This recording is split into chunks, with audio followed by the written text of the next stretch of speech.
You're listening to the Superman Super Show, episode number 23, Superman and the Skyscrapers.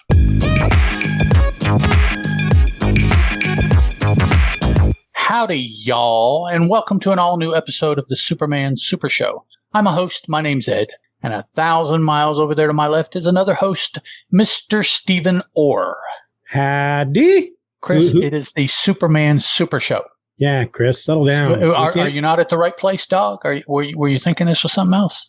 For those of you listening to the audio, podcaster Chris Parton is mocking Ed. He's razzing me for problems that Ed had at the beginning of this episode. And we can't all be professionals like you, Chris. Wow. I'm identifying as something a certain kind of way right now. I don't know what to say. Is he triggering you? I am feeling triggered. Makes me sad. See, I'm triggered. Thank you. Okay. Hey, Today, that was a good one. Today we're looking at Superman and the Skyscrapers, which appeared in Superman issue number 2, written by Jerry Siegel, penciled by Joe Shuster, inked by Paul Cassidy, and according to the Grand Comics database, lettered by Mr. Joe Shuster as well. That may be the first lettering that we have been able to determine. So had to throw that in there. Now, Superman issue 2 was published by DC Comics and has a cover date of September 1939 with an approximate on-sale date of August 22nd, 1939, according to the awesome website Mike's Amazing World of Comics. And Mr. Parton throwing up the big horse, the donkey head. Looks like a donkey, as Shrek would call it. Alrighty, this particular story apparently is a reprint of the newspaper strips that were published between and including April 3rd, 1939 and April 29th, 1939. The whole month of April for this one. And here is what happened. After several deaths have taken place during the construction of the Atlas building, Superman takes it upon himself to do a little investigating. He discovers that the steel girders were being sabotaged on the orders of a crook named Butch Grogan and decides to pay him a visit. Butch won't talk at first, but Superman demonstrates his strength by crushing Butch's gun in his hand, and his lips loosen up. That's Butch's lips, not Superman's lips. He was being offered a large sum to see that the Atlas was never completed. The man who hired him, none other than Nate Grayson, CEO of rival company Acme Construction, which we're all familiar with from the Wile E. Coyote commercials. They went on to, This Acme is spelled with a K. Oh, it's not the same Acme? No. Oh, okay. Well, Acme wanted Bruce Construction, Inc., the funder of the Atlas building project, to go out of business, eliminating some of the competition. Superman leaves Butch on the street as cops approach. When he tries to run, despite their warnings, Grogan is shot dead. Now, Nat Grayson has prepared for Superman's arrival by rigging his home with explosive triggered by movement. To Grayson's surprise, Superman makes it past the detonations. He rips the door to the office off its hinges and confronts Grayson directly. Not much force is needed on Superman's part. Nat Grayson, turns out to be a cowardly man who agrees to call the police and turn himself in, bringing justice to the men who lost their lives. Back at the Daily Star, Superman, in his civilian identity of Clark Kent, meets with his editor over his latest report. He's asked how he managed to get the story of Grayson's arrest before any other paper. Just luck, Clark replies. Now, that summary had some massive big holes. Icing over of what actually happened and how it happened. So that is a with a grain of salt summary for sure. More so than the other two that we've, especially the one you got last episode. Right. It told everything. I think it didn't leave anything out. No, it had all the names, all the places. It was complete. So again, for me, first of all, this just felt very different from what they have been doing in Action Comics. And for the most part, I have to say that I enjoyed this story more than most of the Action Comic strips we've been reading.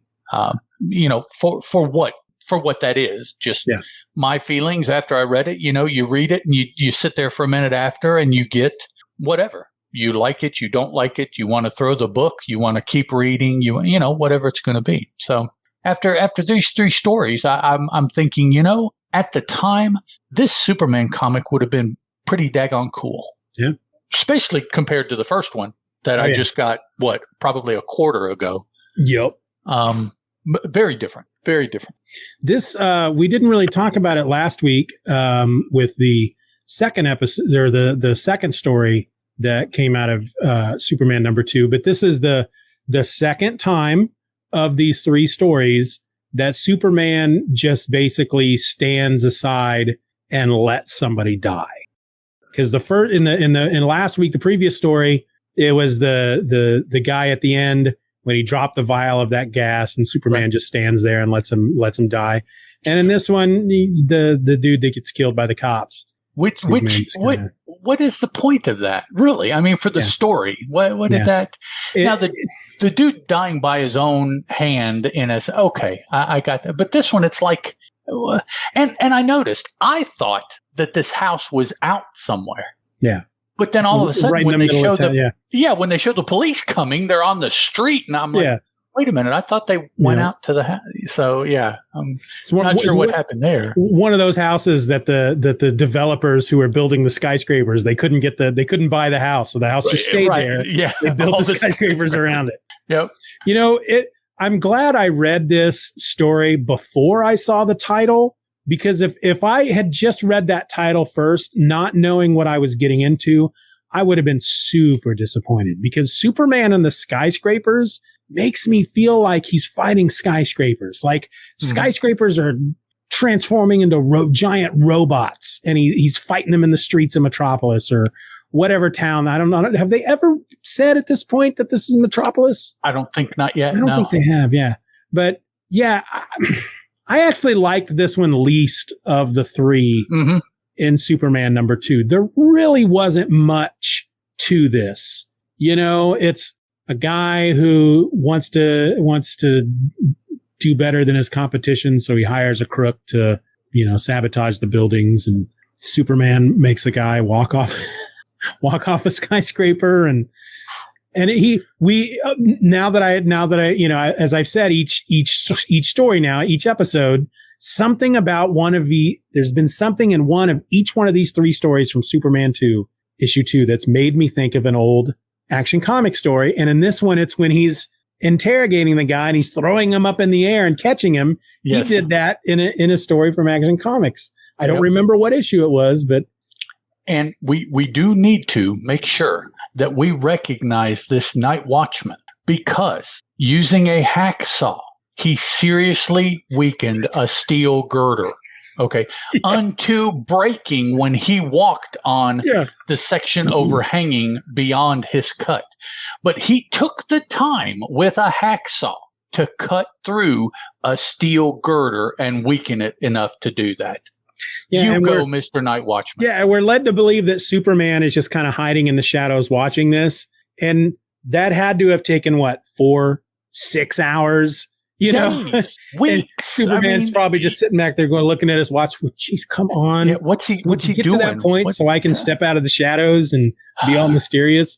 It's like, I hear about this guy in Gotham that does stuff like this all the time, and I've been wanting to try it for a while. Yeah, it's not his bag. Yeah.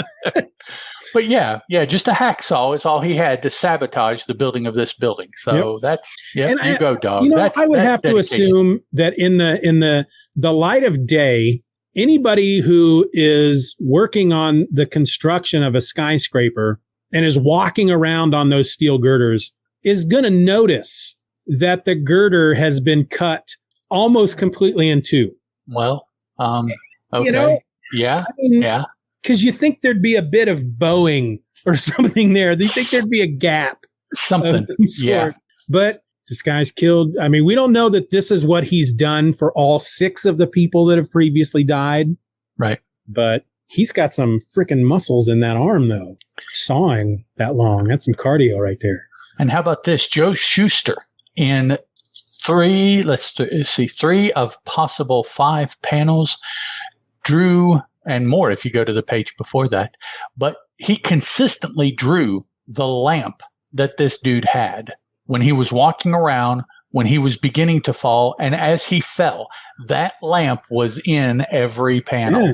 1, 2, 3, 4, 5, 6, 7, 8, 9. Once it was, nine once panels. it was there, he kept it there. That's dedication. Yeah. to a point. Now he does. This guy doesn't die. He does catch him. I actually rather like that part because the guy falls. He steps on to the part of the girder that is no longer supported because he spent hours and hours and hours cutting through it with a hacksaw. And he falls, and Superman dives down, grabs him. He still can't fly. Right. Yeah, exactly. Yeah. He dives down, grabs him, and before they can hit the ground, tosses him back up in the air. I thought that was very clever. Yep. Tosses him back up in the air, lands on the ground, and then catches the guy. Turns around and catches him as he falls back down. Yep. Yep. And then that leads him to another in what is a never-ending series of mobsters in this city, Butch Grogan. There just seems to be an endless supply of mobsters. And they're into everything. Oh, yeah. I mean, subway management, building construction, taxi cabs. Yeah. I mean, they're into everything. Oh, yeah. And when he gets to Butch's, he breaks in and takes the guy by the throat. These are very, these are a lot darker. The newspaper strips are much darker. Very aggressive. Superman doesn't just say it. He also does things. In the comic book, in the action strips, he just says it. Yep. Drags him outside by his ankles, and then that's when he starts throwing him up in the air. Before that, on that same page, the top row, the right-hand panel, where dude is sitting in the chair and Superman is standing there talking to him. See the panel? Yeah. Dude's arm looks broken to me. Right? It does. That is a weird angle for that arm to be at. So I mean, I'm going to assume that he broke the man's arm when he threw him into the chair. Slammed him in the chair. He busted up his arm. It doesn't look so bad in the next panel, but but that one, it's like that one he does looks very much broken. Yep. Yep. Drags him outside, and then this is where he starts playing the aerial yo-yo with the dude. Yep. Throws him up 2 or 3 times until he decides to confess, or actually decides to do what Superman is telling him he needs to do. Yeah. Yeah. And then when the cop shows up, so then the other guy arrives. You know, he's trying to find Butch Grogan. Butch Grogan, yeah. He's tossing this guy in the air, trying to find out where Butch is. Butch shows up. Superman crushes his gun, and when the cop shows up, it's one of the funniest moments because suddenly the cop's there. What's going on here? Don't either of you move. And Grogan says, "A cop." And Superman says, "Sorry, I gotta go." And they both just take off running. And this cop is just firing into the air. He's just running and shooting. And Grogan manages to get to a phone to warn the boss. But sure enough, the cop catches up to him.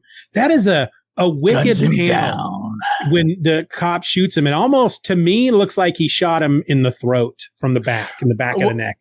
And it's funny to me because the little cloud that the dude has here, I always see as a reference to somebody farting in cartoons of this age. So I'm like, well, and the action lines, what? The action lines coming off his head, to me, look like blood spurting. Could be that he took one in the head. Yeah, that's a violent panel for a Superman book. Now, in the summary, Superman ripped the office door. No. Dude had a safe room built of steel that Superman ripped the door off of. Completely different from being just an office door. So they kind of downplayed that a little bit in the summary. Exactly. He goes into a metal room where he can use what does he call them? Photoelectric cells throughout the house to know where Superman is. He's planted bombs all over the house and then just starts letting them go. Just starts blowing up various parts of the house. Yeah, and Superman rips that metal door off the hinges. And which is a sweet looking panel, by the way, where he finally got that and it's buckling. Yeah, and then he's got the guy on his knees by the throat, and the guy's yelling, "Don't hurt me!" And then again, it can't be legal. I don't understand. I have to assume that guys like this these cases get thrown out of court because he's confessing to a crime under duress, under threat of death, basically. Right. Coercion. Yeah. Yeah. So that may not have been a big thing, maybe in 39, but I don't know. Some lawyer historian will have to let us know when that came into effect, that coercion was not a properly attained anything in police work. And then we get another kind of Clark winking at the camera type of endings. The second type in this issue. How did you manage to get all this before it even happened? And Clark's saying, just luck, Chief. Wink. Yep. You can almost hear the wah wah wah or something at the end of it. And I like how they TV put episode. both a verbal and a thought in the same bubble. Just luck, Chief, and the assistance of Superman. That would have been the voice on the radio show. He'd come across and said that at the end. Yeah. And then we're told that we can follow the adventures of Superman in every issue of Action Comics. Action Comics. Yep. Yeah. And then there's a story in this. Yeah, I didn't read the text story. I didn't either. I probably will, but I didn't get a chance to do that today. So I wonder if this is one of the things that Clark wrote, because at the end it's signed police chief makes racketeer leave town. So I wonder if this is one of the reports that he had submitted in the previous three stories. Yeah, that's a good question. By Clark Kent. Yeah, it's only 2 pages. I'll have to read that tomorrow. All right. Anything else you want to say before we close up shop? No. Other than the tech story, this, of course, rounds out the 3 stories from issue number 2. We made a decision among the 2 of us not to dedicate an entire episode on the one issue, but to split it up into 3 episodes, 1 episode per story. Right. So I'm glad we did that, because otherwise this episode would have been about an hour and a half long. But it's the first story in issue number 2 was my favorite, and the last story was my least favorite. So It's like it started high and ended low, but they were still fun. I still enjoyed them. A lot of death. 66 pages for this book. At least, at least 2 men died and a monkey in this issue. It's much violence in this issue of Superman. And I like the cover because it shows him kind of floating in the air. Yeah. Almost like he's flying, but we know so far that he can't fly. But he is doing something superish, right? He's in the air, something. We see mountains kind of below and in the background. So he's obviously up and, not standing, holding a car, or punching a train. No, this is like even cooler stuff. He can fly, but he can't, Not quite yet. So you'd pick this up and it's Superman and it looks like he's flying and okay. So I thought and one of the stories is called Superman and the Skyscrapers. So there's got to be giant robot skyscrapers in this book. I don't think they would have been really thinking about robots in 1939 yet. Probably not. I think about the movie Big, and one of the toys that Tom Hanks had to test in that movie was a transformer that transformed into a building. It was a building that transformed into a robot, and I remember him going, I don't get it. It's a I just recently learned that he was on an episode of Taxi before he was anything else. Really? I did not know that. Doesn't surprise me. I remember him from Bosom Buddies. That was the first thing I ever saw him in. Yeah, absolutely. He was in a couple of episodes of Family Ties. Yeah, he was her boyfriend. Her brother. Yeah. Her alcoholic brother. Yeah, that's right. And then the first movie I ever saw him in was in Splash. I never saw Splash. Saw that sucker. I still have not seen Splash. Yeah, so. It's not bad. It's got some good stuff in it. I think the movie of his that I've never seen from back in the day was Bachelor Party. Nope, not my kind of movie either. Yeah. Not then and not now. So Bachelor Party, and I think The Man with One Red Shoe. Never seen either of those. That's a Belushi. Was that Belushi? I don't know. That's a Belushi, Man with One Red Shoe. Okay. Tom Hanks, though, is one of those actors nowadays that if a new movie with Tom Hanks is coming out, I'm gonna see it. Yes, I like him. He is on the list of see that movie. So All right. So let's wrap it up. We want to thank everybody for listening in to this episode of the Superman Super Show, Mr. Parton. If you want to drop us a line, ask us a question, or just provide feedback in general, you can send an email to thesupermansupershow@gmail.com. You can also feel free to reach out to us on Twitter over at Soups, S-U-P-S, Super Show, one word.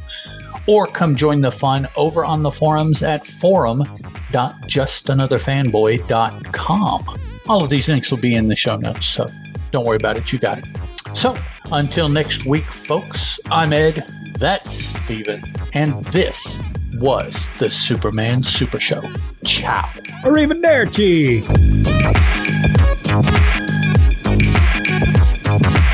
Superman is a copyrighted feature appearing in Action Comics magazine. You're listening to the Superman Super Show, episode 23, Superman and the Sky. That's a blooper.